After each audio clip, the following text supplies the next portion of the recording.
Hi viewers, நம்ம இந்த வீடியோவில் சிக்கன் ஸ்டஃபிங் மிளகா பஜ்ஜி செய்ய போகிறோம். இந்த சில் கிளைமேட்டுக்கு சூடாக மிளகா பஜ்ஜி. ஒரு வெங்காயம் தக்காளி கட் பண்ணிங்க, அதை பேனில் போட்டு நல்லா வதக்குங்க.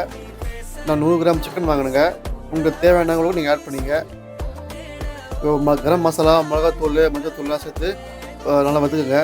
இது பாருங்கள், ஸ்டஃபிங் ரெடி ஆகிடுச்சு. அதுக்கப்புறம் பேனில் சேர்த்து எண்ணெய் சேர்த்துங்க. அதில் அப்புறம் மிளகா பஜ்ஜி கட் பண்ணி உள்ளே இருக்கிற வெத்தெல்லாம் எடுத்துருங்க. இன்னும் ரொம்ப காரமாக இருக்கும், பசங்களால் சாப்பிட முடியாது.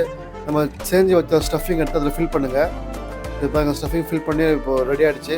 நீங்களும் ட்ரை பண்ணுங்கள். மறக்காம சேனலில் சப்ஸ்கிரைப் பண்ணுங்கள், லைக் பண்ணுங்கள், ஷேர் பண்ணுங்கள், சப்போர்ட் பண்ணுங்கள். அதுக்கப்புறம் ஒரு பேனில் வந்து பஜ்ஜி மிக்ஸ் எடுத்து வச்சிங்க, சேர்த்து அதை தண்ணி போட்டு நல்லா மிக்ஸ் பண்ணுங்கள். இது பஜ்ஜி மிக்ஸ் கடையில் கொடுப்பாங்க. அப்புறம் அந்த மிளகா பஜ்ஜியை நம்ம ஃபில் பண்ணி அப்புறம் ஃப்ரை பண்ண வேண்டியதான். நீங்களும் வீடியோ ட்ரை பண்ணுங்கள். நான் செம்மையாக வந்துருங்க. சிக்கன் ஸ்டஃபிங் மிளகா பஜ்ஜி சூடாக நல்லா செம்மையாக இருக்குது. வேறு